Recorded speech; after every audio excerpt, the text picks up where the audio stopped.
Պատկերացրու նուբարին հանդիպել ես, նուբարը աղջիկա, որտեղ երկու տղա էլ առնում աղջիկ էլ։ Նուբարին հանդիպել ես ու աղոթում ես Տեր Աստված խնդրում եմ, նենց արա մի հատ էլ հանդիպեմ, ես իրան սիրարվել եմ, ինքն է իմ կյանքի կեսը։ Ու աղոթում ես լեզուներով, ու լեզուներով աղոթքդ մոտավորապես հենց է թարգմանվում։ Հանկարծ ինքը նուբարին չհանդիպի, նուբարը իր կյանքը խորտակելու է։ Ու չգիտես աղոթում ես ու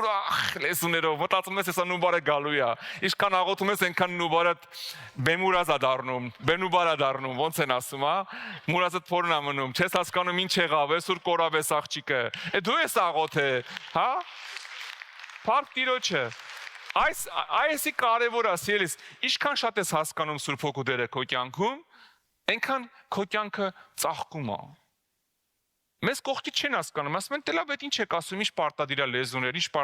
պարտադիր է, սիրելիս»։ Եթե պարտադիր